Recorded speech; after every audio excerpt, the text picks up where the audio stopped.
Sizlarni 25-aprel Humo Arenada shiddatli jang kutmoqda. Tayyor bo'lsanglar, men fight kartni boshladim. Bizada markaziy jangimizda Doston Bozorov 13 ta g'alabali seriyada kelmoqda va uning raqibi braziliyalik Darlan Ferreiraga qarshi jang qiladi. Darlan Ferreira 14 ta jang, 13 ta muddatdan oldingi g'alabada kelmoqda. Keyingi markaziy jangimizda hamma taniydigan Furqatbek Yoqubov bu oldingi Mangu 1 turnirida o'zini IQ'lari bilan eng zo'r zarbalar bilan ko'rsatgan va uning raqibi afrikalik Luthando Bikoga qarshi jang qiladi. Luthando Biko qarama-qarshiligi juda kuchli, eng qiziq janglardan bittasi bo'ladi. Qo'l jangini afsonasi Jahongir Jumayev ko'pchilik taniydi, eng zo'r sportchilardan bittasi va uning raqibi Kamal Guseynovga qarshi jang qiladi. Kamal Guseynov hamma biladi, barbasini ham, ularning texnikalarini ham bu jangi bilaman ko'pchilik kutgan, hammaga qiziq. Va undan keyingi jangimizda Shukurjon Abdurahimov Dushan Burilev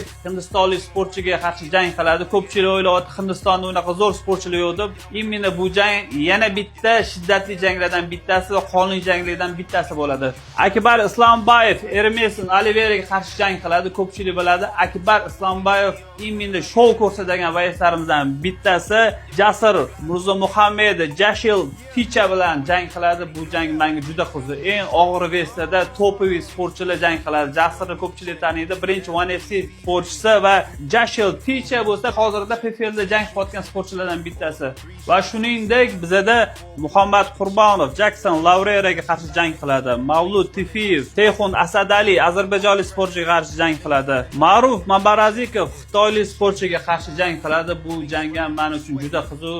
ATF chempioni Ma'ruf xitoylik eng top sportchilarga qarshi jang qiladi va bizga yana bitta neytralniy sportchilardan bittasi ozarbayjonlik Farid Alibabazada Yerisbek Tilenovga qarshi jang qiladi. Ikkita sportchi juda kuchli sportchilar, o'z kurashini Mangu 2 da o'zini ko'rsatadi. Yana bitta qiziq jang jahon chempioni Rashidov Zafar qozog'istonlik Davren Jakibekga qarshi jang qiladi.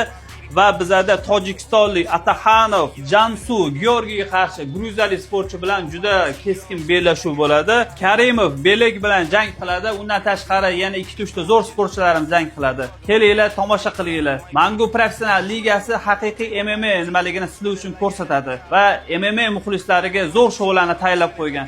Biletlar ITK.uz dan sotib olsanglar bo'ladi. Mangu professional ligasi o'zimizni milliy brendimizni qo'llab-quvvatlashda davom etamiz.